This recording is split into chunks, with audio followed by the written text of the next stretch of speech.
के चरण में हमको पहुंचना चाहिए, हाजिरी लगाना चाहिए। प्रायः है आप सुबह उठिए तो राघव सरकार से या माधव सरकार से कि प्रभु आज का मेरा दिन अच्छा जाएगा, मुझे विश्वास है आपके ऊपर। और सुबह से लेकर के शाम तक जितने भी कृत्य कीजिए, सभी कृत्यों को शाम को भगवान के प्रति अर्पण कर देना चाहिए कि प्रभु मैंने ये किया, मैंने ये किया, मैंने वो किया, मैंने ये किया, ऐसा किया, ऐसा किया, वैसा किया, सब कुछ भगवान को अर्पण कर देना चाहिए।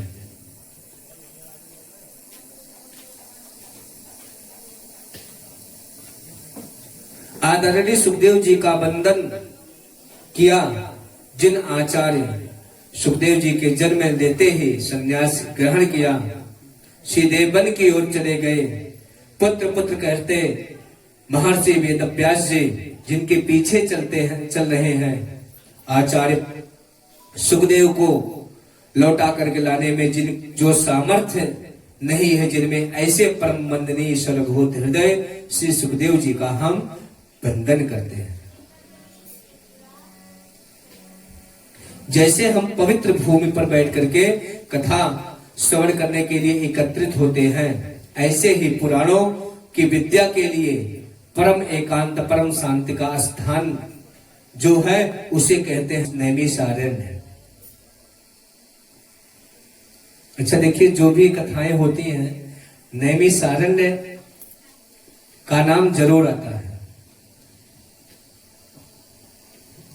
लेकिन सब अयोध्या वृंदावन पहुंच जाएंगे, काशी जी पहुंच जाएंगे, नैमिषारण्य किंचित कोई पहुंच पाता है। जीवन में एक बार नैमिषारण्य जरूर जाना चाहिए। आप गए थे ना नैमिषारण्य? चक्रकुंड में स्नान हुआ, साक्षात नारायण नैमिषारण्य में आज भी विराजमान है। और इतनी पावन भूमि पूरे ब्रह्मांड में कहीं नहीं है। हम लोग तो बहुत भाग्यशाली हैं महाराज। हम लोगों कितना भाग्यशाली, यानी कि उत्तर प्रदेश वाले कितना भाग्यशाली, कोई नहीं है।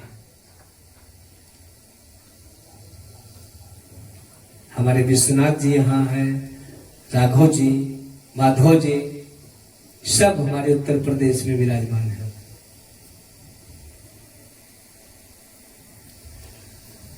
नैमिषारण्य में 88,000 संतजन वहां विराजमान है और वे सभी गृहस्थ ऋषि संत हैं। उन्हें हम लोग शौनक आदि ऋषि कहते हैं, जिनकी बड़ी बड़ी लंबी जटाएं हैं। कोई 1,000 वर्ष का, कोई 10,000 वर्ष का, कोई 1,00,000 वर्ष का। किसी की उम्र का कोई भी अंदाजा वहां पर नहीं है। सतयुग, द्वापर युग, त्रेता युग, कलयुग, कई युग बदल चुके, कई बार बदल चुके हैं।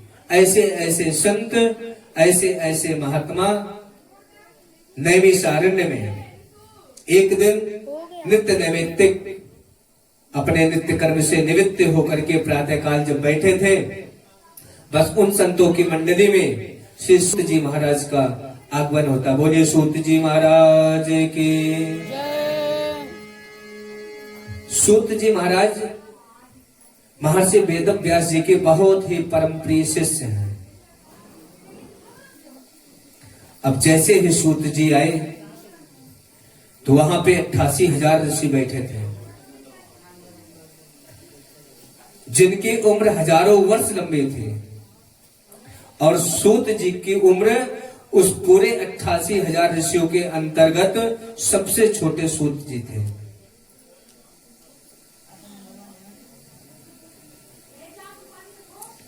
जैसे ही सूत जी का आगमन होता है, शौनक आदि ऋषि खड़े होकर के उनका अभिवादन करने लगते हैं। सूत जी बड़े संकोच में पड़ जाते हैं, सोचने लगते हैं और हाथ जोड़ करके करते हैं, कहते हैं कि हे प्रभु, आप लोग ये क्या कर रहे हैं?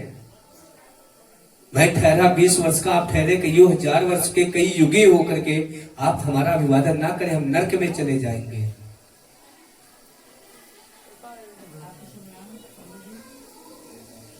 अच्छा ये बताइए, आप लोग मेरा सत्कार क्यों कर रहे हैं? सूत जी ने ऋषियों से पूछा, आप लोग मेरा अभिवादन क्यों कर रहे हैं?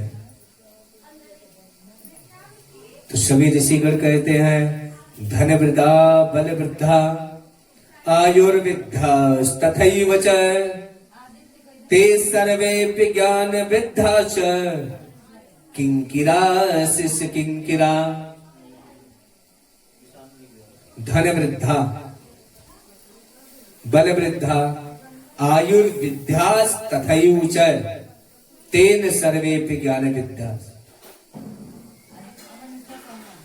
सब कहते हैं कि कोई बल में बड़ा होता है, कोई आयु में बड़ा होता है, कदाचित कोई धन में बड़ा होता है, किंतु जो ज्ञान में बड़े होते हैं वो तो सबसे बड़े होते हैं, वो सबसे बड़े कहलाने के अधिकारी होते हैं।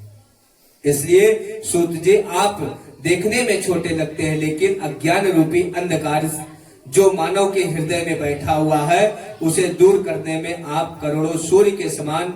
आप हमें कोई एक ऐसा उपाय बताएं, ऐसी कथा श्रवण करवाएं जिससे संसार के लोगों का कष्ट समाप्त हो जाए, कष्ट की निवृत्ति हो जाए, गोविंद की प्राप्ति हो जाए।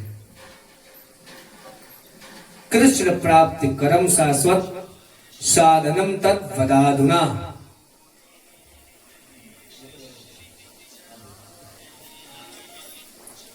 देखिए, कभी भी किसी विद्वान के पास या किसी संत के पास जाकर के व्यर्थ का प्रश्न नहीं करना चाहिए। कभी भी व्यर्थ का प्रश्न नहीं करना चाहिए। आजकल तो ऐसे से बाबा भी हैं कि वहां पहुंचे, महाराज हमारी फैक्ट्री नहीं चल रही है, कुछ कीजिए, कईयों लाख का नुकसान हो गया। संत के पास ये जाकर के ना कहे कि मेरी आमदनी कैसे बढ़ेगी, मेरे पास बेटा होगा कि नहीं होगा। कदापि ऐसा प्रश्न संतों के पास जाकर के नहीं करना चाहिए। संतों के पास जाकर के बस एक ही प्रश्न करो कि गोविंद कब मिलेगा, गोविंद कैसे मिलेगा, गोविंद के चरणों में हमारी प्रीति कैसे बढ़ेगी। क्योंकि भागवत में वर्णन आता है, संतों का क्षण और अन्न का कण उसे कभी बर्बाद नहीं करना चाहिए।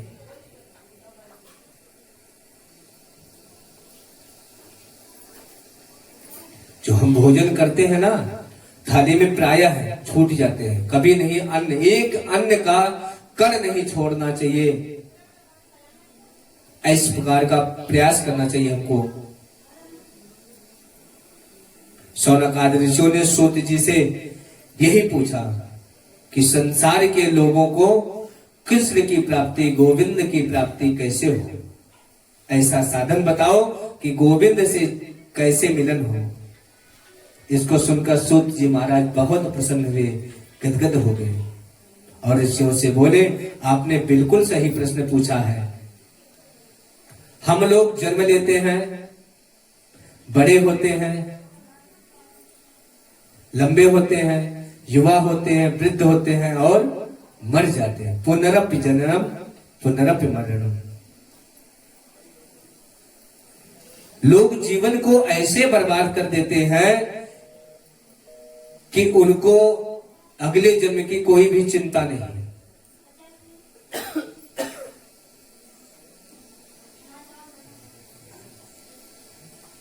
ताश खेलने में समय अपना बर्बाद कर देंगे। 10 घंटे कब निकल गए ताश खेलते खेलते कुछ पता नहीं चला। लेकिन अगर 5 मिनट मंदिर में बैठा दो तो पूरा मंदिर प्रांगण सब जान जाएंगे कि बेचारा बैठा है, बैठा नहीं बैठाया गया है।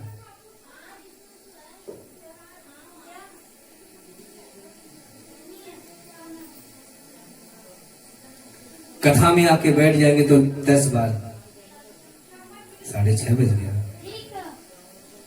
5:30 बज गया। अरे आप कथा श्रवण करने आए, समय देखने थोड़ी आए हैं।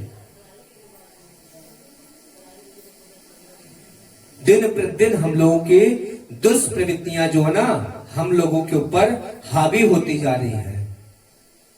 किस प्रकार? काल ब्याल मुखाग्रास, ये काल रूपी ब्याल जो है ना, ऐसे मोबाइल खड़ा है सबके आगे, और जिस दिन समय आएगा उस दिन लेकर के निगल करके चल देगा। जीवन क्या है? ध्यान दें। एक बहुत बड़ा अजगर सर्प था, उसने मुंह खोला और उसके मुंह में बैठ गया। तो क्या आप सुरक्षित रहेंगे? अजगर मुंह खोल करके और आपके सामने बैठा रहे और आप उसमें जाकर के बैठ जाए, तो आप सुरक्षित रहेंगे? तभी तक आप सुरक्षित रहेंगे जब तक अजगर का मुंह बंद नहीं होता है, तब तक आप सुरक्षित हैं। जैसे ही उसने मुंह बंद किया, तुरंत मृत्यु हो जाएगी। हम लोग काल के हमेशा ग्रास बने हुए हैं। अच्छा सोचिए, अभी कथा सुना रहे हैं और काल आ गया है, तो लोग चले जाए, जिसका आ जाए, और वहां घर पहुंचते ही सीताराम हो जाए। क्या बता करके थोड़ी आएगा, लेकिन शायद आप कथा में बैठे रहते तो काल हट जाता है। यमराज को स्वयं पीछे हटना पड़ा भगवान की भक्ति के आगे, मार्कंडेय जी के सामने से। भगवान ने खुद युद्ध किया था मार्कंडेय जी को बचाने के लिए।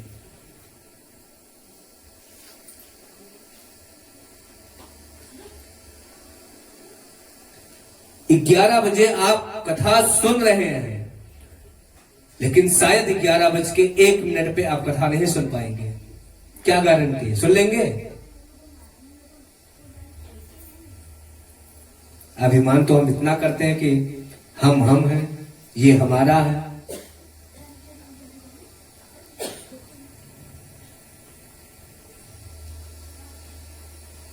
एसी के कमरे में रात को 9 बजे हम विश्राम कर रहे हैं और सोच रहे हैं, व्यापार करते करते जीवन बीत गया, अब कुछ नया दूसरा व्यापार करना चाहिए। तो मन कहता है, क्या करोगे दूसरा व्यापार? एक तो संभाल ही नहीं पा रहे हो, दूसरे के चक्कर में हो। ये मन जो है ना, ये एक जगह स्थायी नहीं हो सकता।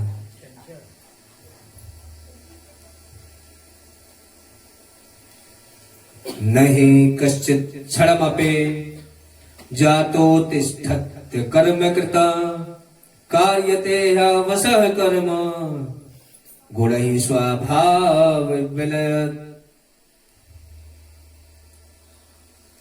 ये मानव की सबसे बड़ी भ्रांति है कि वो चिंता ज्यादा करता है, चिंतन नहीं करता। चिंता ज्यादा करता है, चिंतन नहीं करता। जीवन से चिंता को मिटाओ, और जिस दिन से चिंता मिटना प्रारंभ हो गई, उस दिन से चिंतन अपने आप बढ़ने लगेगा, मुक्ति का साधन अपने आप मिल जाएगा। चिंतन कैसे बढ़े, ये सिखाता है हमें श्रीमद् भागवत ग्रंथ। ये भागवत महान सदग्रंथ है, यह मुक्ति प्रदान करता है। सूत जी कहते हैं कि भागवत की कथा का अधिकार तो कभी कभी देवताओं को भी प्राप्त नहीं होता। वह भी तरसते हैं कि हम भागवत की कथा श्रवण कर लें। एक बार देवताओं को पता चला कि राजा परीक्षित को सुखदेव भगवान भागवत रूपी अमृत पिला रहे हैं। तो क्या किए, अपने यहां से अमृत का कलश लेकर के आए और सुखदेव से बोले कि इससे और भागवत कथा अमृत को जो है अदला बदली कर लो। सुखदेव जी कहते हैं, एवं विनिमये जाते सुधाराज्ञा प्रपीयताम् प्रपास्यामो वयं सर्वे श्रीमद्भागवतामृतम्। सुखदेव जी ने कहा, कहां स्वर्ग का अमृत, कहां श्रीमद् भागवत, ये दोनों की बराबरी एक संग कैसे हो सकती है। आप लोग स्वर्ग में जाइए, वहां अमृत का पान कीजिए।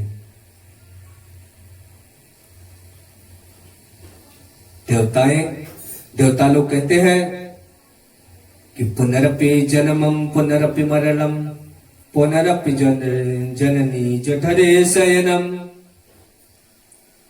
यह अमृत जो हम पीते हैं, ये क्षण मात्र के लिए हमको मुक्त करता है। पुनः उसके बाद में जब अमृत का प्रभाव खत्म हो जाता है तो पुनः हमको जन्म लेना पड़ता है। सुखदेव जी ने कहा, देवताओं को अभक्त समझा और कथामृत का दान उनको नहीं किया। वही भागवत कथामृत मैं आप लोगों को श्रवण करवाऊंगा। देवताओं ने जब ब्रह्मा जी से शिकायत की तो ब्रह्मा ने उनकी बातों का बहुत ही सीरियस समझ करके जो है अपने मन में ले लिया। अरे ऐसा कैसे हो सकता है। ब्रह्मा जी तराजू लेकर के खुद आए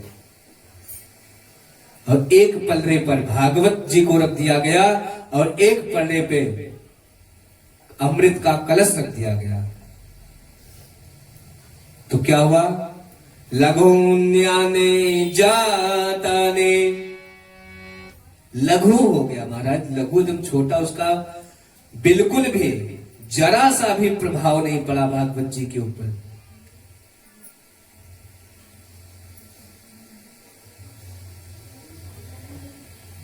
जिसमें वजन होगा वही तो नीचे जाएगा। और भागवत जी जहां के तहां पड़े रहे और अमृत का जो कलश था वह अमृत का कलश पलड़े पे कूदने लगा। ये श्रीमद् भागवत साक्षात कृष्ण है।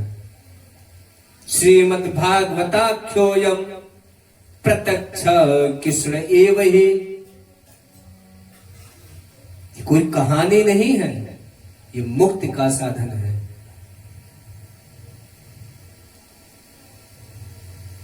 तो सूत जी श्रवण करवाते हैं, सप्ताह श्रवण की विधि क्या है।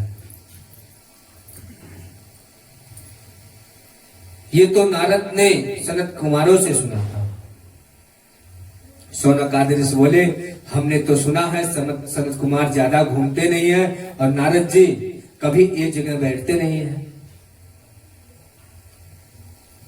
ये प्रसिद्ध है। नारद जी हमेशा भ्रमण करते रहते हैं, सनत कुमार कभी एक दूसरी जगह जाते ही नहीं है। और भागवत की कथा में मन यदि चंचल हो, मन में बातें कई प्रकार की हो, तो फिर कथा का आनंद नहीं मिलता है।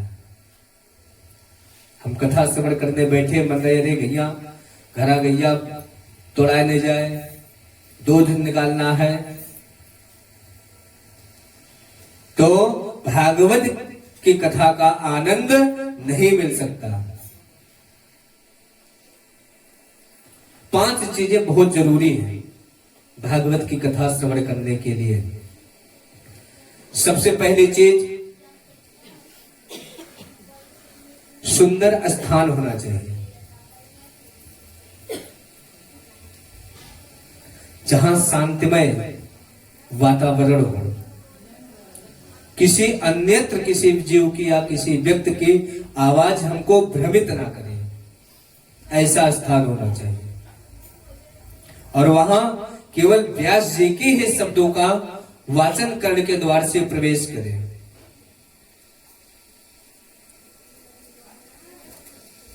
दूसरी चीज, भागवत को सुंदर शब्दों में गाया जाए।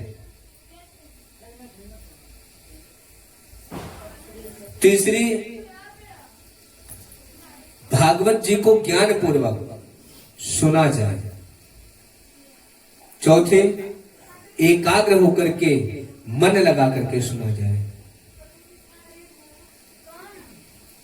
और पांचवी, एकदम भागवत से जुड़ जाए तो ही भागवत कथा श्रवण का फल आपको प्राप्त हो सकता है। अब सनत कुमार ऐसे संत हैं जो कभी घूमते नहीं, नारद जी ऐसे हैं जो एक जगह कभी टिकते नहीं। तो नारद जी ने एक जगह बैठ करके 7 दिन तक संत कुमारों से भागवत कैसे सुन ली?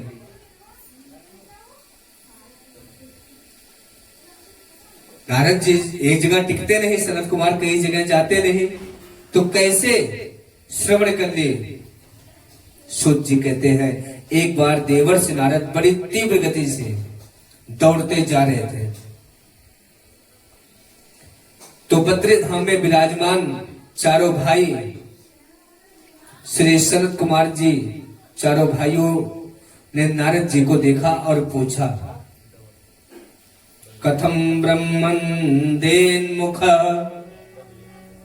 कुतश्चिंता तुरो भवान त्वरितं गम्यते कुत्र कुतश्चागमनं तवा।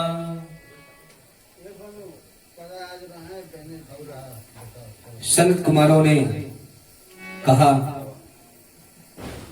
कि क्या बात है नारद जी, आप कुछ उदास लगते हैं। हमने तो सुना है कोई कितना भी रोता हो, कितना भी निराश हो गया हो, किंतु नारद जी का दर्शन हो जाए तो वह मुस्कुराने लगता है। और आप जैसा संत स्वयं इतना दुखी है। नारद जी सनत कुमारों के चरणों में गिरकर रोते हुए बोले, क्या मैं बताऊं महाराज, अहम तो पृथ्वीं यातो ज्ञात्वा सर्वोत्तमं मिते पुष्करं च प्रयागं च काशीं गोदावरीं तथा। मैं पृथ्वी पर आया और पृथ्वी को सबसे श्रेष्ठ समझ करके मैं आया। हर क्षेत्र में गया, कुरुक्षेत्र में गया, सेतुबंध रामेश्वरम में गया। सत्य कहता हूं सनत कुमार जी, मुझे कहीं भी शांति नहीं मिली। पुष्करम चाय प्रयागम चाय काशीम गोदावरीम तथा। काशी पुष्कर, प्रयाग, रामेश्वरम, गोदावरी सब जगह में गया। नापस्यम कुत्रचित् शर्मा, मैं इस भूलोक पे देखा कि ना कोई सत्य बोलता है। ऐसे लोगों की बुद्धि को कलयुग ने बिगाड़ दिया है कि एक भी बार कोई अगर सत्य बोल दे तो अपने आप को सत्यवादी राजा हरिश्चंद्र समझने लगता है।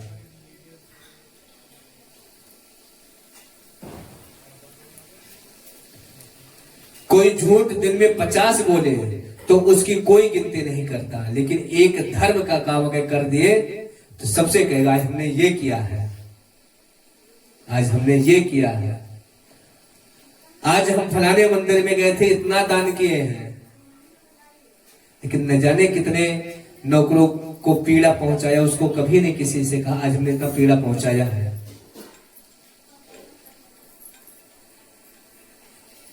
अच्छा देखिए, अगर कुछ गड़बड़ काम हो जाता है तो लोग कहते भगवान की इच्छा थे, तुरंत भगवान की इच्छा थी। भगवान ले जाओ, भगवान पाप ले जाओ, हम नहीं पाप लेंगे।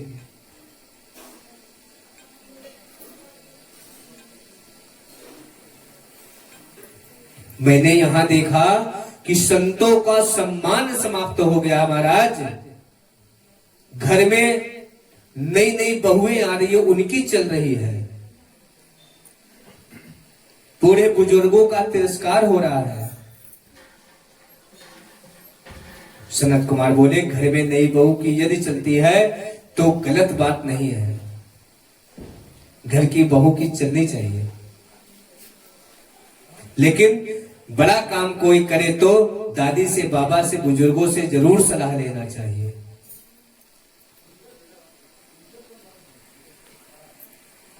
एक ब्रज में कहावत है,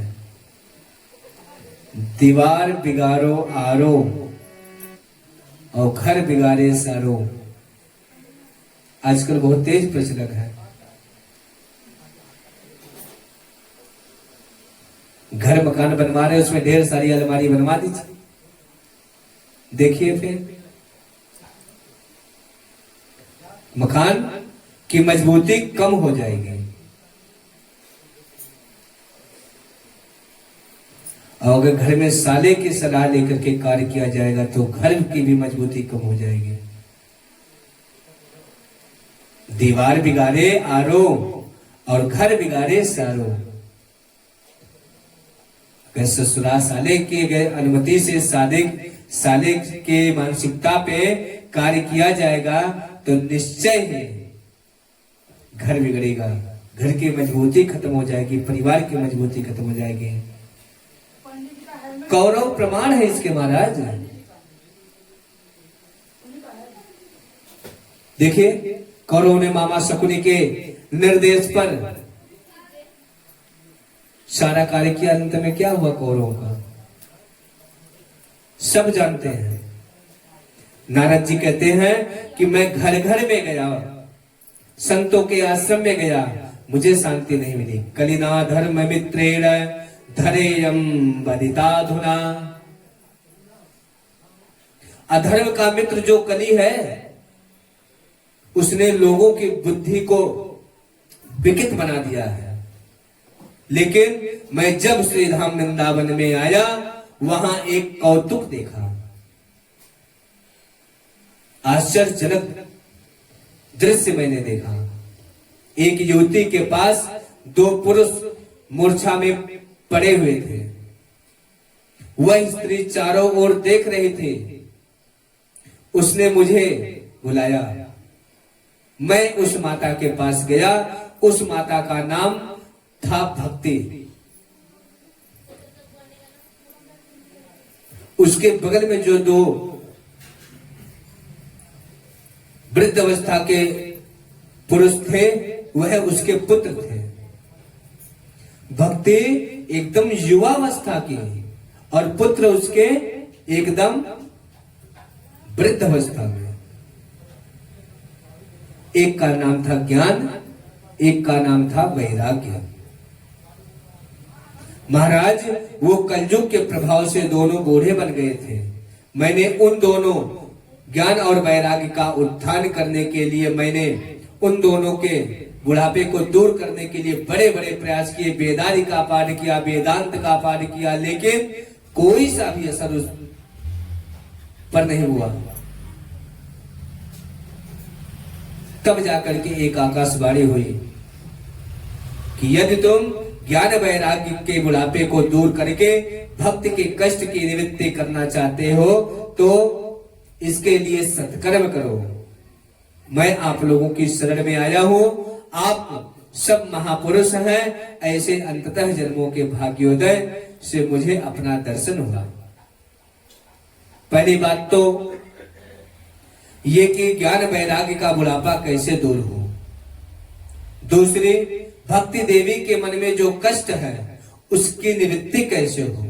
तीसरी बात, आकाशवाणी ने सत्कर्म के बारे में कहा है, वो आकाशवाणी का सत्कर्म क्या है, इसलिए मैं आप लोगों की शरण में आया हूं।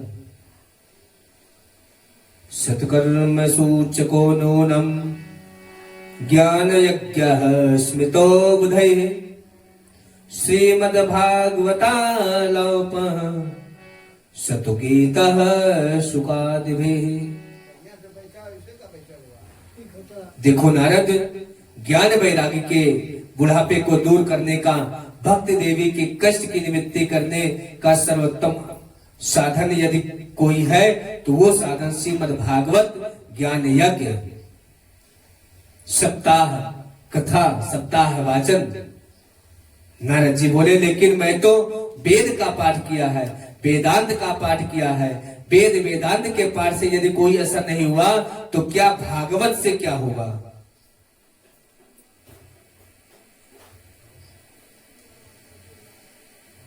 सनत कुमार बोले वेद वृक्ष है, वेद वृक्ष है और भागवत उसका फल है। वेद रूपी कल्पवृक्ष का अमृतमय फल ही तो श्रीमद् भागवत है। बिना वृक्ष के कभी फल थोड़ी होता है। और जो स्वाद फल में होता है वह स्वाद वृक्ष में नहीं होता है। अच्छा, आम पका पका लटका हो, एक बार आम खाइए, एक बार आम के पेड़ का छिलका, स्वाद देगा?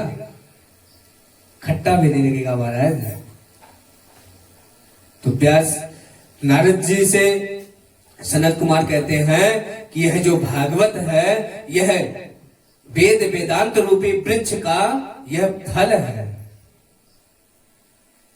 तब नारद जी ने कहा कि अच्छा ठीक है, हम कथा कहां करें? भाई कोई स्थान बताइए कि हम वहां कथा करें जहां शांति हो। तो संत कुमारों ने कहा कि आप हरिद्वार में कथा करो, गंगा के किनारे एक सुंदर तट है, आनंद वहां व्यास मंच लगाया और व्यास मंच पर चारों भाई संत कुमार आसीन हो गए। क्योंकि भागवत को कराने वाले नारद जी विरक्त हैं।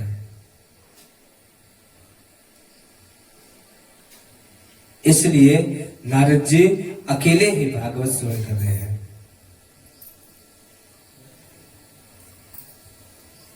हम गृहस्थ हैं तो भागवत की कथा पत्नी के साथ बैठकर के सुननी चाहिए, ये नियम है। हर कार्य में पत्नी को बाईं तरफ बिठाए, लेकिन भागवत कथा में और पूजा में पत्नी को हमेशा दाहिनी तरफ बैठाना चाहिए।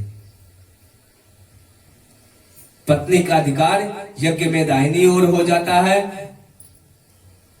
और अन्यत्र श्राद्ध इत्यादि कर्म में बाएं तरफ, आशीर्वचन ग्रहण करते समय बाएं तरफ बैठने का अधिकार है।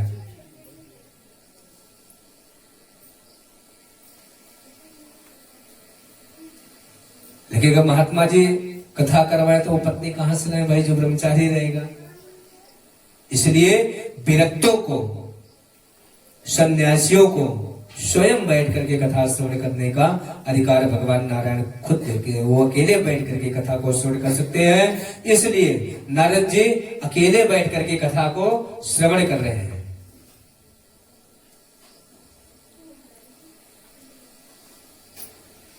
सुंदर सुंदर आसन लगा, ज्ञान वैराग्य के लिए। फिर उन्होंने कहा कि हे भक्ति माता, आप आओ, आपके कष्ट की निवृत्ति के लिए हम भागवत कथा सुन रहे हैं। मुख्य श्रोता बन गए, तुलसी देवी की स्थापना की। अब तो धीरे धीरे धीरे धीरे हजारों संत की भीड़ लगने लगी महाराज।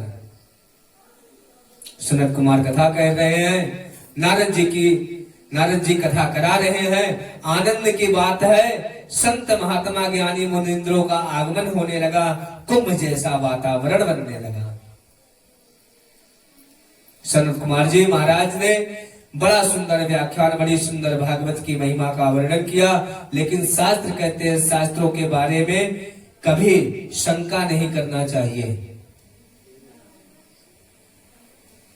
अगर शास्त्र के प्रति आपके मन में कोई शंका है तो उसका समाधान अवश्य ढूंढना चाहिए। और शंका को मन में बिठा करके नहीं रखना चाहिए। इसलिए मन में शंका आए तो तुरंत उसको नोट कर लेना चाहिए। उसको तुरंत नोट कर लेना चाहिए। जैसे कोई बात आ गई मन में कि ऐसा है, होता है क्या, या ये बात है क्या, तो उसको तुरंत नोट कर लेना चाहिए। जैसे कोई बात, मान लीजिए आप कथा श्रवण करने गए या आए, तो कोई बात मन में है तो तुरंत उसको नोट कर लीजिए और कथा समाप्त के बाद में उसको तुरंत पूछिए। लेकिन कथा के बीच में अवरुद्ध करने का प्रयास ना करें। सनत कुमार जी कथा सुना रहे हैं, भक्ति अपने पुत्रों के साथ आकर विराजमान है, लेकिन किसी को दिखाई नहीं दे रहे हैं। नारद जी ने सनत कुमारों से कहा, मैं आपसे एक प्रश्न कर रहा हूं। सनत कुमारों ने कहा, पूछिए। नारद जी ने पूछा, यदि कोई भक्त व्यक्ति भागवत श्रवण कर मुक्ति पाता है तो कोई आश्चर्य नहीं है। यदि कोई ज्ञानी पुरुष भागवत श्रवण कर मोक्ष प्राप्त करता है तो कोई आश्चर्य नहीं है। परंतु क्या किसी पापी व्यक्ति को भी भागवत सुनने से मुक्ति मिल सकती है? सनत कुमारों ने बड़ा ही सुंदर व्याख्यान किया। ये मानवा पाप कितस्तो सर्वदा सदा दुराचारता विवारगा क्रोधाग्निदग्धा कुटिलाश्च कामिनः सप्ताह यज्ञेन कलौ पुनन्ति ते। जिस मनुष्य ने जीवन में कभी भी सत्कर्म नहीं किया है, ये मानवा पाप कितस्तो, जो अपने पूरे जीवन में कभी सत्कर्म नहीं किया, जिसने दुराचरण हमेशा करता रहा, पापाचरण हमेशा करता रहा, जिसकी मनोवृत्ति ही बन गई है दूसरे को कष्ट प्रदान करना,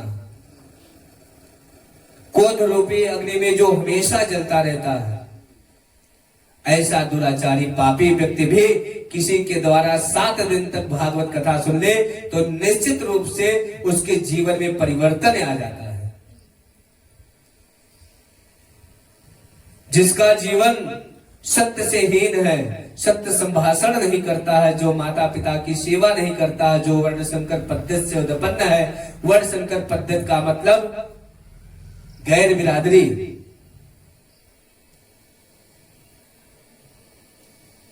ऐसी परिस्थिति में जो व्यक्ति उत्पन्न है वह 5 प्रकार के उग्र पापों में जिसकी प्रवृत्ति है, वे भी अगर 7 दिन तक भागवत कथा सुन ले तो उनका मन पवित्र हो जाता है। मैं तो यहां तक कहता हूं कि जिसने जीवन पर्यंत पाप कर्म किया, अब पाप कर्म करते करते जिसकी मृत्यु हो गई और मरने के बाद यदि भूत प्रेत पिशाच भी बन जाए तो उसके नाम से हम भागवत करावे तो उसका जीवन पवित्र हो जाता है और वह मुक्त हो जाता है।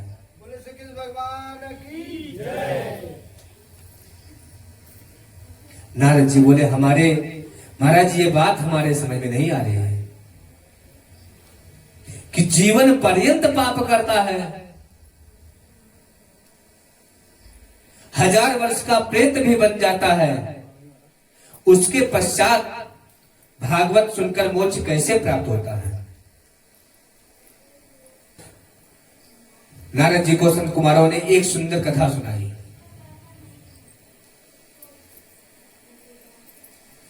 और कैसे कैसे प्रेतात्मा व्यक्ति भी भागवत को सुन करके मोक्ष का प्राप्त कर लेता है। आइए हम सभी लोग एक छोटे से पद के माध्यम से प्रवेश करते हैं कथा में।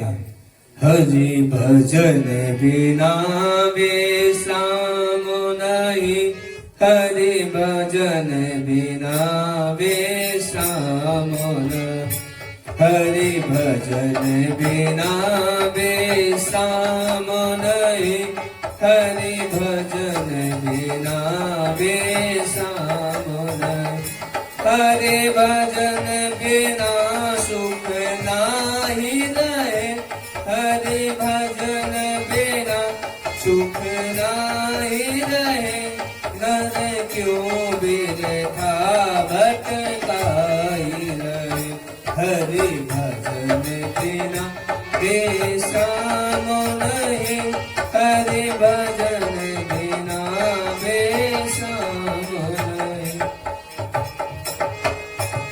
बिना भगवान के भजन का विश्राम अगर जीवन का हो जाता है तो समझ लीजिए हमारा जीवन व्यर्थ का हमने जन्म लिया।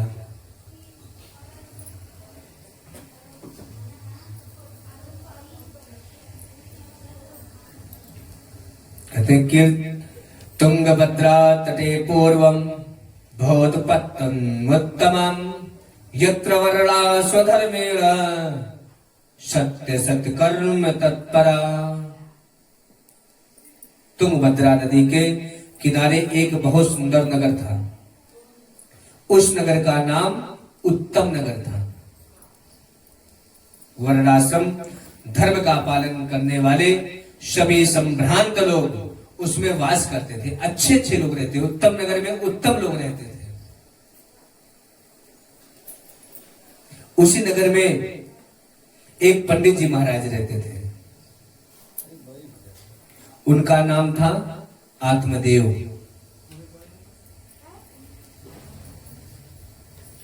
आत्मदेव का शाब्दिक अर्थ होता है कि आत्म में देवत्व का जिसने दर्शन किया है वही आत्मा है।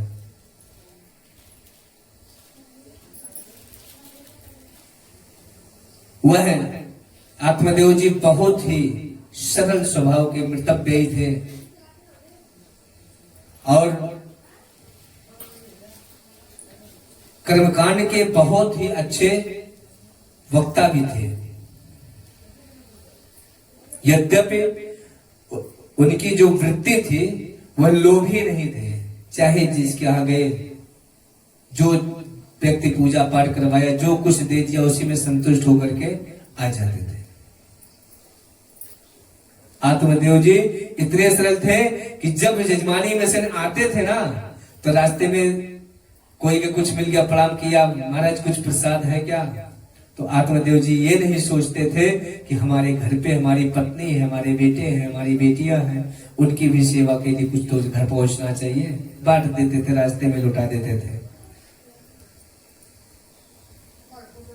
लेकिन जैसे सद्गुण संपन्न पंडित आत्मदेव हैं, बिल्कुल उनकी पत्नी उसके विपरीत है। आत्मदेव जी की पत्नी जी उनके एकदम बिल्कुल विपरीत है।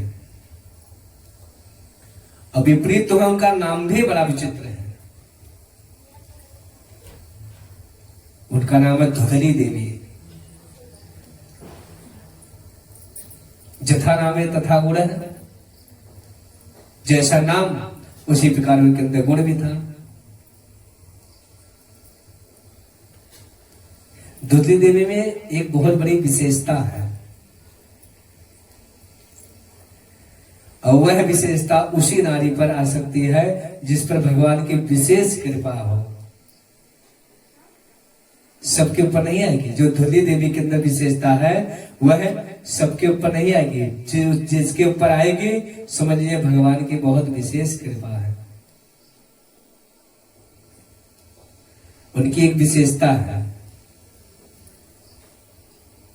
आत्मदेव जी बेचारे तो पूजा पाठ करने यजमानों के घर जाते हैं, सुबह शाम को लौट करके आते हैं। दिन भर पत्नी का ही साम्राज्य चलता है, राजा रामराज रहता पत्नी का, धुंधली देवी का।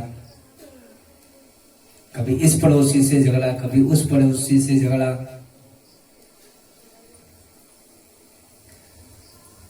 हमेशा धुंधली देवी बेचारी रह नहीं पाती, झगड़ा करते रहते हैं। कि उनका रोज का नियम बन गया था। उसकी वाणी कर्कश थी। अगर वो प्यार से भी बोलती थी ना तो ऐसा लगता मिर्च छिड़क रही है। लेकिन सायंकाल पति जैसे ही लौट करके आते थे, आहा द्वार पर हाथ जोड़ करके पतिदेव का मानो ऐसे सम्मान करती थी कि इसके कितनी बड़ी पतिव्रता नारी और संसार में कोई नहीं है।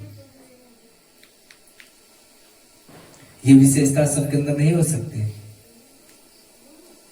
पति के जाने के बाद मोहल्ले में तांडव मचाओ, पति के आते ही साष्टांग दंडवत करते हुए दोनों हाथ को जोड़ करके पति का अभिवादन करना सबके बस का है?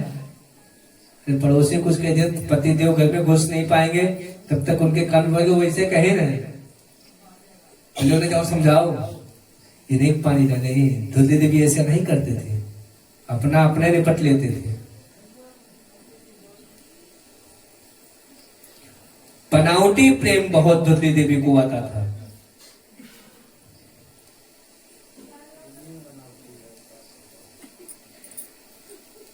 तो समझो अंदर से गड़बड़ है। जो ज्यादा बनावटी प्रेम दिखाते हैं, ज्यादा बनावटी बातें करते हैं, समझो वे बहुत ही बदमाश हैं। ये शास्त्रों की बात है।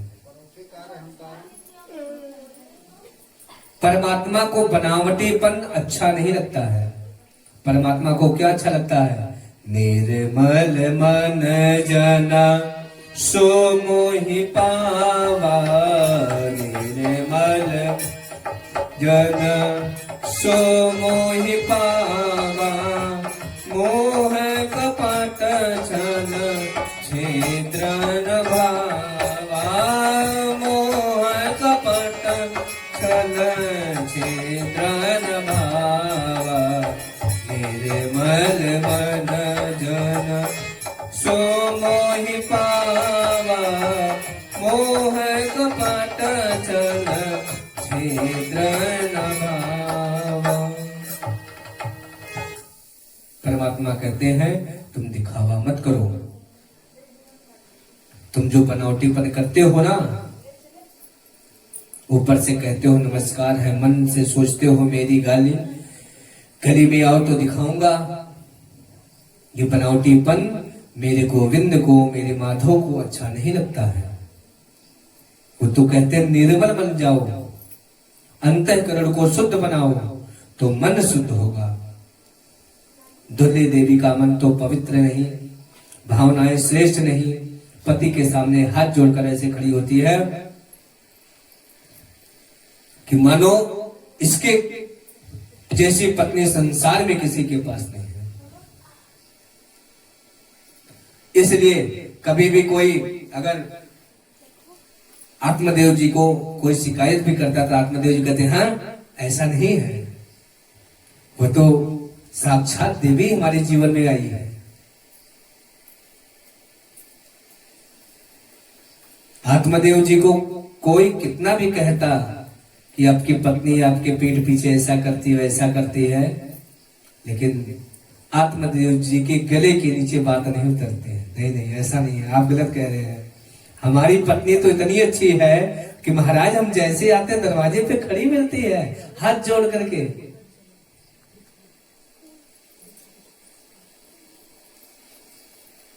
एक और बात, पंडित जी के घर धन की कमी नहीं है, सब कुछ है भगवान की कृपा से। आत्मदेव जी जिस प्रकार भगवान के प्रति निष्ठा रखते हैं, उसी प्रकार भगवान ने उनका पूरा घर भर करके रखा, किसी भी चीज की कमी नहीं है।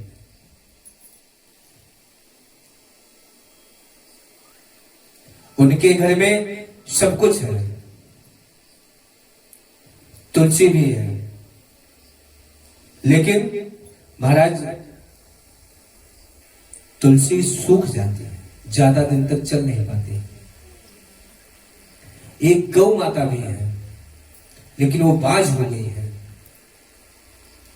अगर घर में तुलसी का बिरवा सूखने लग जाए अकारण, तुरंत जान जाइए कि हमारे घर पे कोई आपदा आने वाली थी, हमारे घर में कोई विकराल दोष पैदा होने वाला था।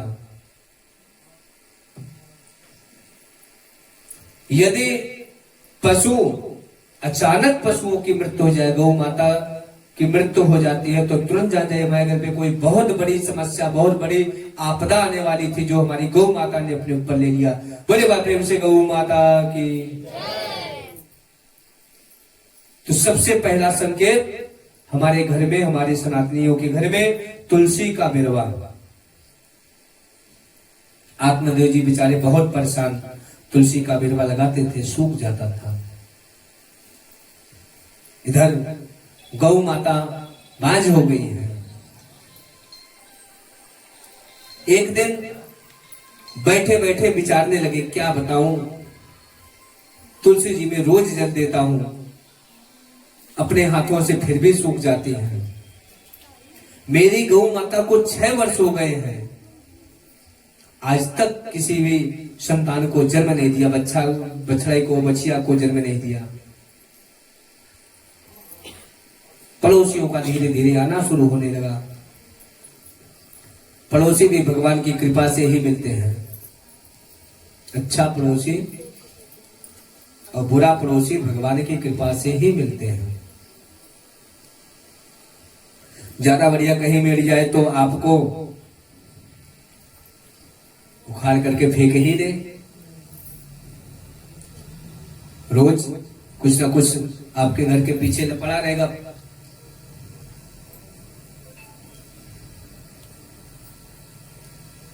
अब किसी को ये बात पता चली कि आत्मदेव जी के घर पे तुलसी का बिरवा नहीं टिकता, सूख जाता है, तो पड़ोसी हर महीना 2 महीना पे आकर के, क्यों जी आपके घर में तुलसी का बिरवा है? आत्मदेव जी मन उदास करके कहते थे, हाँ तुलसी का बिरवा है लेकिन सूख गया है। पता नहीं क्या मालूम, रोज मैं जल अर्पण करता हूं लेकिन फिर भी सूख जाते हैं। फिर उसने दूसरी बार आकर के कहा, आपके घर में गाय है? मैं जो गाय है इसको मैं 7 वर्षों से देख रहा हूं, ये किसी संतान को जन्म नहीं दी, कोई बच्चा बच्चिया नहीं हुआ। आत्मदेव जी कहते हैं, क्या करे भैया, सेवा तो रोज करता हूं। अब देखो पड़ोसियों ने क्या कहना शुरू कर दिया, बोले तुम्हारे घर बेटा भी नहीं है। अच्छा ताना कैसे कितने अच्छे से मारते हैं लोग। पहले तुलसी का बिरवा, फिर गौ माता, अब आ गए आत्मदेव जी के ऊपर कि आपके घर में कोई संतान नहीं है।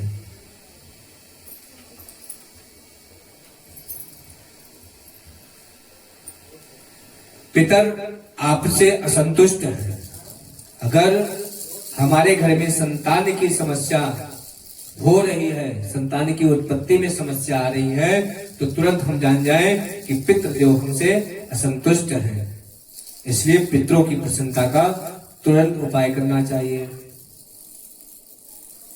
आत्मदेव जी से लोग इस प्रकार के अनेक प्रकार की अभद्र बातें करने लगे, तुम्हारे घर में संतान नहीं है, ये है वो है, ऐसा है वैसा है।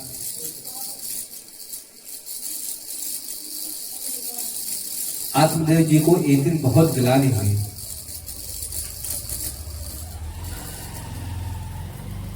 और आत्मदेव जी घर से निकल दिए और निकल करके जंगल में जा करके आत्मदेव जी एक जगह बैठ करके रो रहे थे। उधर से एक संत भगवान जा रहे थे।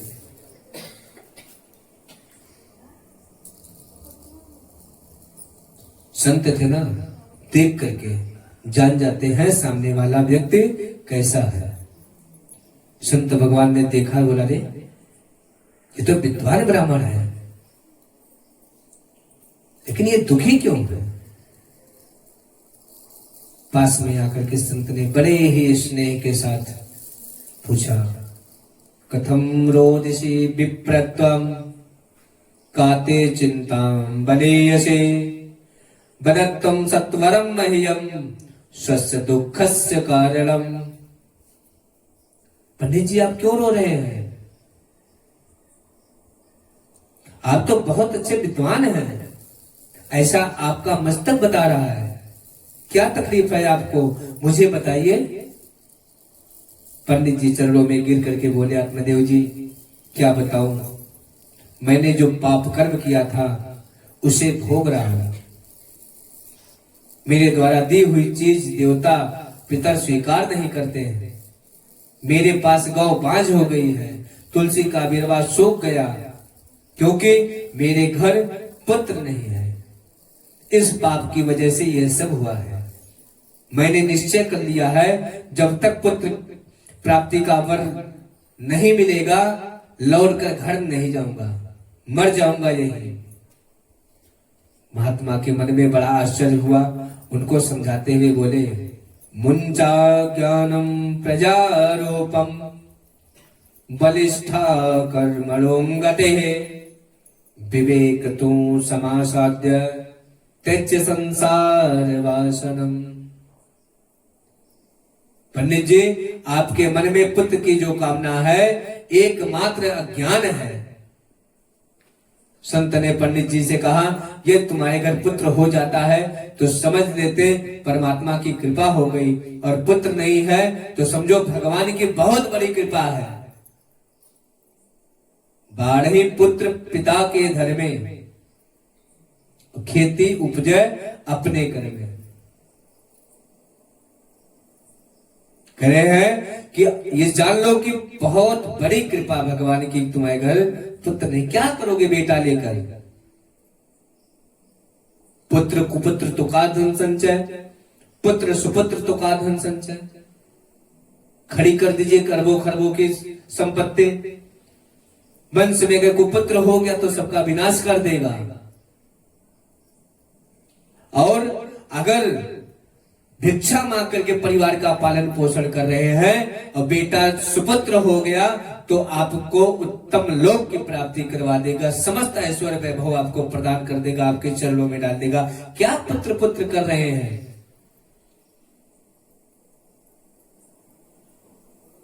अरे भाई, कितने साल तक?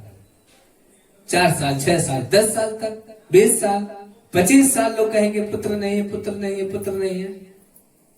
उसके बाद चले जाओगे भगवान के धाम।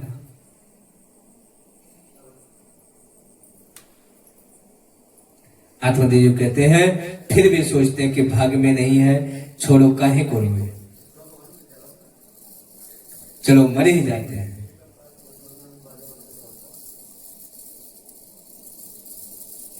संत भगवान कहते हैं, पुत्र होने के बाद यदि नालायक हो जाए तो पुत्र के बाद यदि कुपुत्र हो जाए तो जीवन भर रुलाता है। ऐसे तो 2-4 साल ही रहोगे, 10 साल ही रहोगे भाई। जब तक पुरुषार्थ की बेला है तब तक रहोगे। पुरुषार्थ की बेला खत्म हो जाएगी, भक्ति के मार्ग पे अपना लेंगे, खत्म हो जाएगा।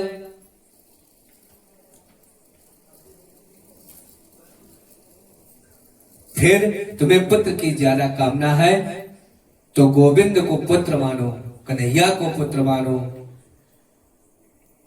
यह संसार बड़ा विचित्र है पंडित जी। ये संसार के लोग जो है ना, बेटे को धोखा दे देते हैं। आप समझते हैं कि जिस बेटे का हम लालन पालन कर रहे हैं, पालन वो अंत में करता क्या है? हमारी खोपड़ी पर डंडा मारता है।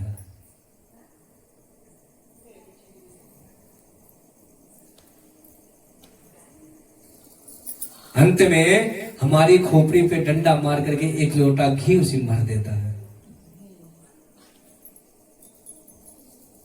लेकिन अगर वही पुत्र कुपुत्र हो गया तो अगर 50 लोटा घी भी समय में भर दे महाराज ना, तो भी स्वर्ग नहीं प्राप्त होगा। इसलिए गोविंद को पुत्र मान लो, माधव को पुत्र मान लो।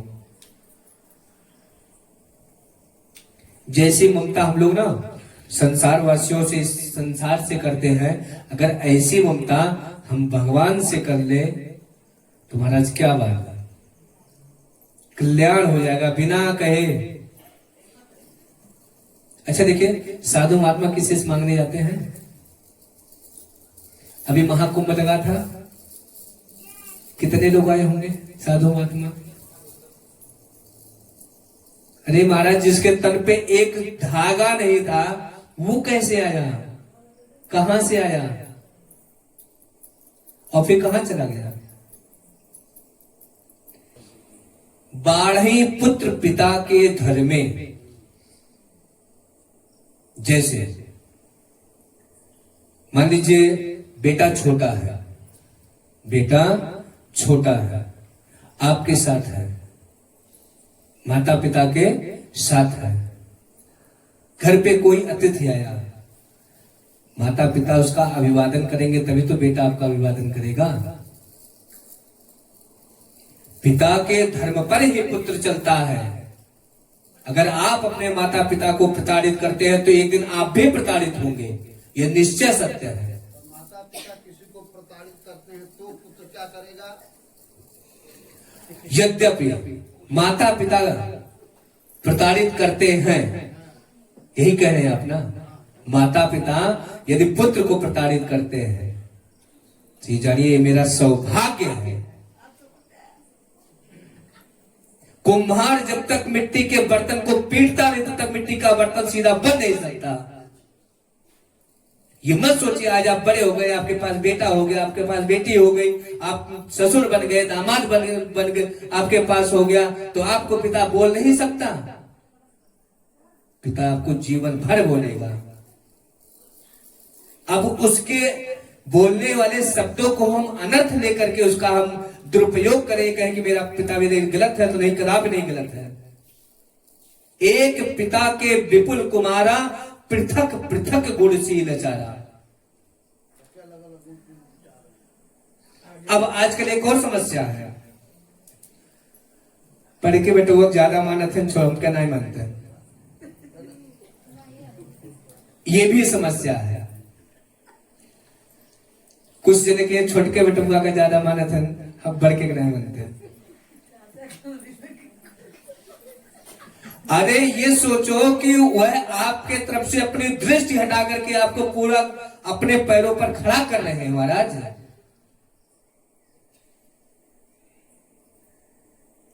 अब हम बताएं, हम दो भाई हैं, हम दो भाई हैं।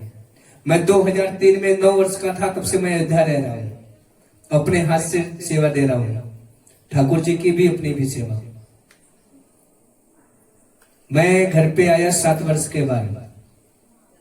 हमारे बड़े भैया हैं, तो उन भाई घर पे जो पुत्र रहेगा तो उसी से लाड प्यार रहेगा ज्यादा। बाहर के पुत्रों से थोड़ी लाड प्यार इतना रहेगा जितना घर पे जो हमेशा माता पिता के समक्ष है, माता पिता की सेवा में जो हमेशा तत्पर है। भगवान मुझे खूब दे रहे हैं, रोज दे रहे हैं, हम तो तरस जाते पे घर रहने के लिए महाराज।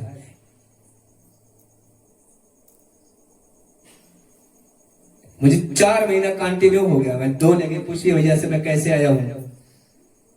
4 महीने से मैं बाहर हूं, घर तरस जाता हूं रहने के लिए, राघव जी की सेवा किया गया।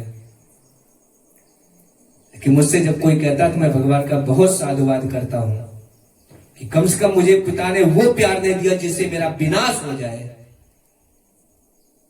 आज युवावस्था में पिता है, सपोर्ट कर रहा है, दे रहा, रखा हुआ धन कितने दिन काम देगा?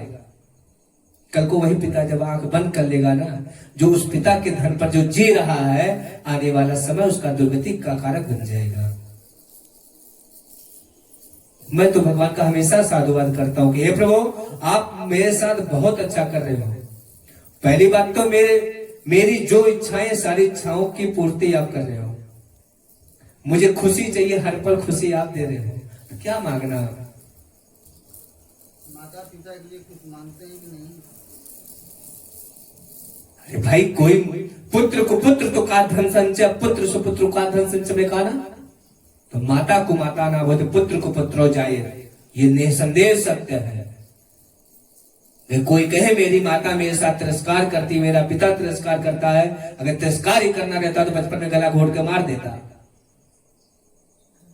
पुत्र क्यों ऐसा करता है? अब पुत्र संस्कार विहीन है, पिता के संस्कार में किसी चीज की कमी नहीं होगी जिसके नहीं कर रहा है। आप अपनी पत्नी को अपने साथ लिए रहते हैं कि माता पिता के साथ होते हैं? माता पिता के पास रहते, हमारे साथ क्यों रहेंगे भाई? आज अभी हम 9 दिन काशी में थे, उसके पहले 7 दिन आजमगढ़ में थे, आज हम गाजीपुर में हैं, फिर 4 से 10 तक गाजीपुर में ही रहेंगे। तो ठाकुर जी हमको उस योग्य बनाए हैं। संबंध प्रेम पर चलता है, संबंध विश्वास पर चलता है।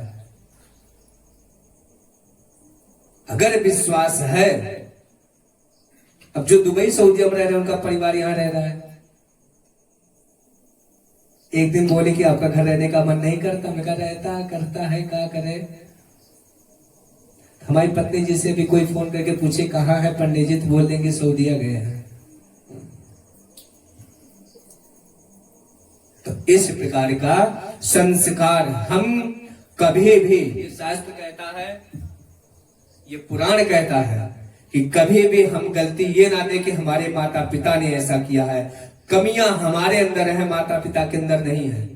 क्योंकि अगर हम अच्छी संगत, अच्छे संस्कार ग्रहण किए होते, या हाँ, कमियां पिता के अंदर भी हो सकती हैं और कमियां पुत्र के अंदर भी हो सकती हैं। कमियां देखने की बात नहीं है, कमियां सुधारने की बात है।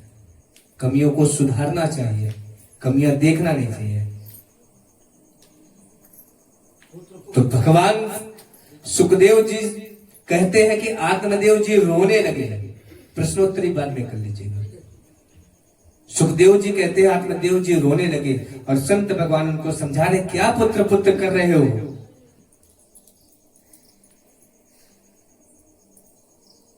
कहते मुंचा ज्ञानम प्रजारूपम बलिष्ठा कर्मणो गते।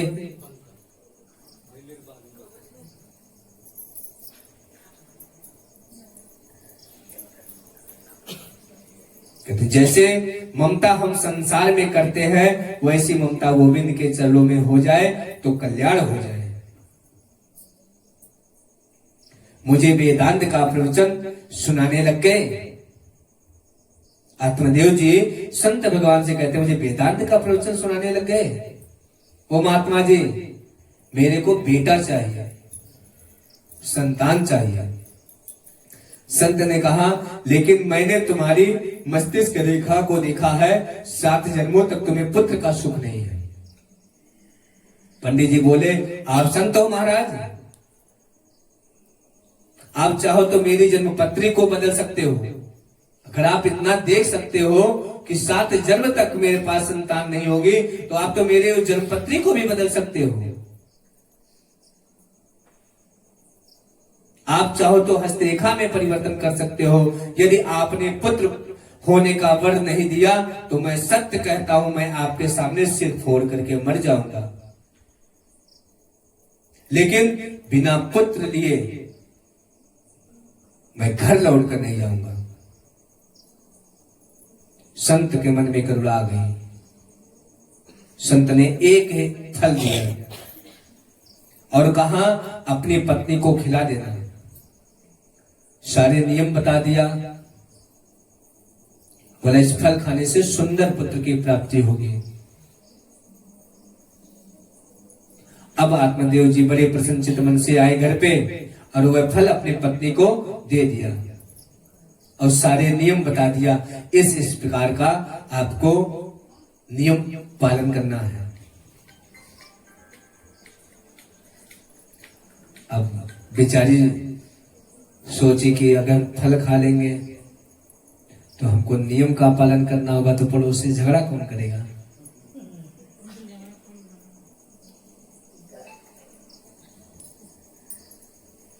और अपने पति की अवहेलना भी नहीं कर सकती। वह अपने एक सहेली के पास बैठ करके रोने लगे। सोचती थी फल खाऊंगे, संतान पेट में गर्भ में आएगी, संतान आएगी तो पीड़ा सहना पड़ेगा, पीड़ा में हो सकता प्राण भी जा सकते हैं, या मेरा प्राण जा सकता है या संतान का भी प्राण जा सकता है, फिर कष्ट होगा। तो ऐसा क्यों करें। तो वह जिस सहेली के पास गए थे उसके भी गर्भ में बालक था। उसने कहा क्या करे बहन, मेरे बस की बात नहीं है, लालन पालन में तकलीफ होती है। अगर कहीं सुखदेव जी की तरह 12 वर्ष तक मेरे पेट में रहा तब तो मैं मर ही जाऊंगा। इसलिए मैंने सोचा है कि जब सब कुछ है वहां खाने वाला नहीं है, और जहां खाने वाले की लाइन है वहां भोजन नहीं है। गरीब सहेली के 6 पुत्र है और 7वां होने वाला है। अन्न का दाना भी नसीब नहीं है। मेरे घर अरबों की संपत्ति है, घर खाने वाला नहीं है। सहेली से बोली, एक काम करो ना, मेरे पति तो भोले भाले हैं, पूजा पाठ के अलावा कुछ नहीं जानते हैं। इस बार तुम्हारे घर जो पुत्र जन्म लेगा उसको मुझे दे देना, मैं तुम्हें बहुत सा धन दे दूंगी। सहेली ने कहा ठीक है। उसके पास गरीबी थी, धन की कमी थी, तो उसने कहा, तो उन्होंने कहा ठीक है, हम तुमको संतान दे देंगे, तुम हमको धन दे देना।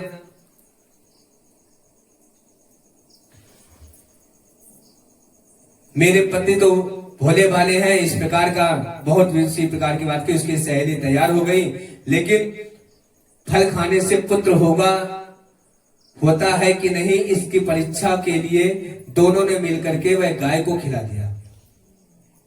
दोनों ने कहा कि यह जो फल दिया है आत्मदेव जी ने, इस फल को खाने से क्या सच में पुत्र की प्राप्ति होगी?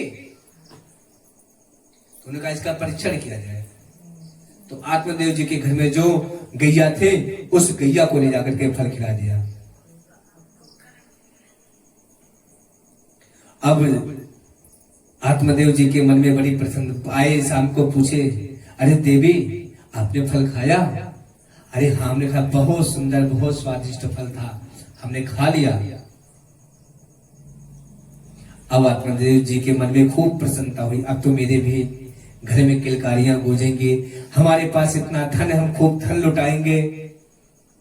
इस प्रकार सोच रहे हैं मन में एक एक प्रश्न, हमारा बेटा होगा तो ये नाम रखेंगे, ऐसा कर उसको संस्कार देंगे, ऐसा संस्कार देंगे। आत्मदेव जी खूब मन में सोच रहे हैं। इधर इन दोनों ने क्या किया कि ले जाकर के उस फल को गौ माता को खिला दिया। अब 3 महीना बीता तो पूछे, अरे लल्ला कुछ हो इधर उधर चल रहा है कि नहीं चल रहा है? कुछ आभास आपको हो रहा है कि आपके गर्भ में कोई संतान है? अब दुधली बेचारी, हाँ महाराज, देखो देखो देखो यहाँ, देखो देखो यहाँ, देखो देखो यहाँ। इस प्रकार की बातों से आत्मदेव जी को जो है प्रसन्न करके रखते थे। धीरे धीरे समय बढ़ता गया। एक दिन ऐसा समय आया कि इधर इसको संतान हुई, इसने पैसे से संतान को अपने पास ले आई। इधर गौ माता ने भी सुंदर बछड़े को जन्म दिया। आत्मदेव जी बहुत प्रसन्न हुए, और वह ऐसा था कि उसका सब कुछ शरीर मनुष्य के जैसा, लेकिन कान जो था गाय के जैसा था। आत्मदेव जी ने कहा बड़ा सुंदर पुत्र है, दिव्य है, ज्ञानवान है, प्रतीत होता है, इसका नाम गोकर्ण रखते हैं। बोलिए गोकर्ण भगवान की। गोकर्ण भगवान का अब इधर फिर घरे आए।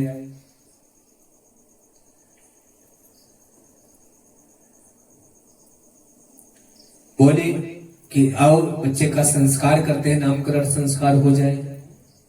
तो बोले अरे वाह, बड़े चालाक हो, 9 महीना पेट में लेके मैं घूमी, अनेक प्रकार की पीड़ाएं सह करके संतान का जन्म हुआ, और आज आप कह रहे मैं नामकरण करूंगी?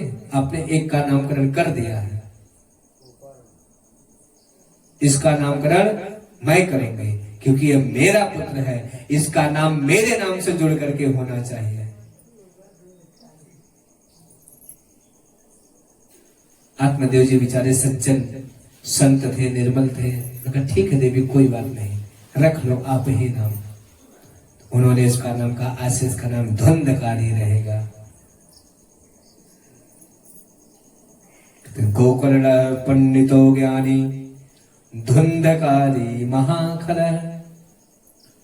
गोकर्ण जी बहुत बड़े विद्वान बने, पंडित बने, और धुंधकारी महान खल हो गया।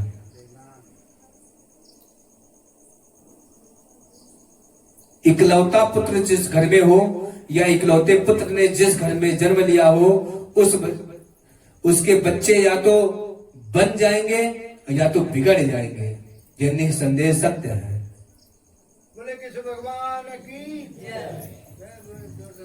इसलिए इकलौता पुत्र जिस घर में हो वहां माता का उत्तरदायित्व ज्यादा बढ़ जाता है। आप ध्यान दीजिए, जैसे समझदार पुत्र यदि घर में एक है तो एक ही पुत्र खानदान को तार देता है।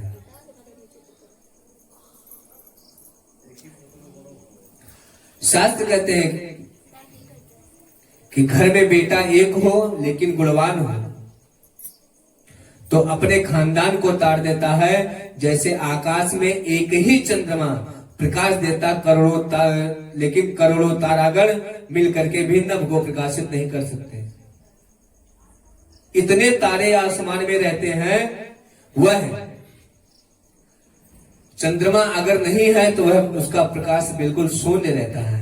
और एक चंद्रमा पूरे संसार को पूरे आकाश को प्रकाशमय कर देता है। इसलिए इकलौता पुत्र जहां हो वह माता पिता को बहुत ही सावधानी से उसे बचपन में सुंदर शिक्षा देनी चाहिए। और यहीं पर आत्मदेव जी गलती कर गए।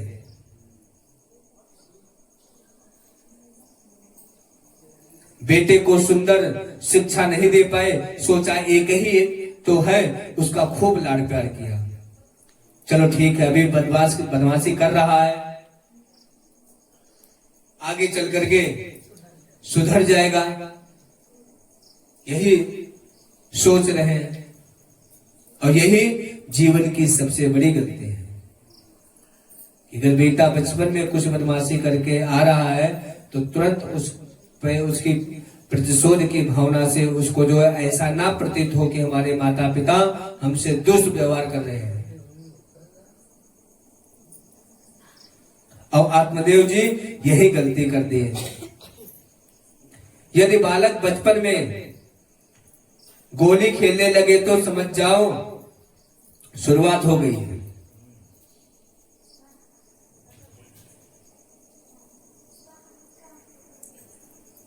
अब धुंधकारी बचपन में गोली खेलता था,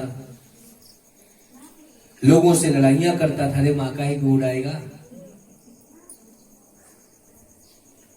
इसीलिए माता पिता का गुण, माता पिता के अंदर जो संस्कार होते हैं वह बच्चों में 50% जन्म लेते ही विद्यमान हो जाते हैं। 50% उसके बाद में उसके संस्कार के ऊपर डिपेंडेंट है। आप किस प्रकार का व्यवहार करते हैं परिवार में, उसी प्रकार का संतान बनेगा। आत्मदेव जी तो दिन भर बाहर रहते थे, वही देखता था धुंधली कहीं इनसे लड़ाई कर रही, कहीं उनसे लड़ाई कर रही, कहीं ऐसे धीरे धीरे वो भी होने लगा। एक दिन ऐसा समय आया कि वह पैसा चोरी करने लगा। अब जो पैसा चोरी करने लगा वह मद्यपान करने लगा, ताश खेलने लगा, जुआ खेलने लगा। बहुत परेशान हो गई धुंधली, बहुत परेशान हो गई। अब समय में क्या आया ऐसा समय कि धुंधकारी जब पैसा मांगता था, धन मांगता था, नहीं देता था तो धन जो घर में सोना चांदी रखे थे उसको बेच करके वह जुआ इत्यादि खेलने लगा। फिर जब माता पिता ने, धुंधली ने उसको छुपा दिया धन को, तो वह माता पिता को मार करके प्रताड़ित करके के धन लेके जाता था। और रात्रि के 2-2 बजे तक एक काली पट्टी बांध करके जो है अपना घूमता था। एक दिन पंडित जी बोले, मेरे मंदिर जैसे घर को तूने नरक बना दिया है, जगह जगह शराब की बोतलें पड़ी हैं, जगह जगह मांस के टुकड़े पड़े हैं, तुम एक विप्र के घर को नरक का अड्डा बना दिया है। पिताजी को डांट करके बोला, आप चुप रहिए, आपकी बुद्धि सठिया गई है, हम जो करते हैं सब ही अच्छा ही करते हैं।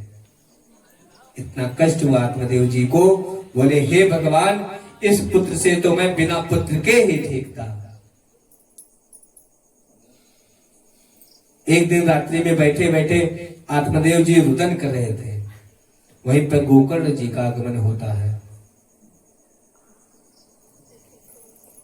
वही श्रद्धा आत्मदेव को पिताजी कहता था, बहुत प्रेम से पिताजी कहता था गोकर्ण आत्मदेव जी को, और आकर बोला, पिताजी आजकल आप बहुत उदास रहते हैं, मैं कई महीनों से देख रहा हूं आप किसी से बात नहीं करते, आप बड़े दुखी रहते हैं, क्या बात है?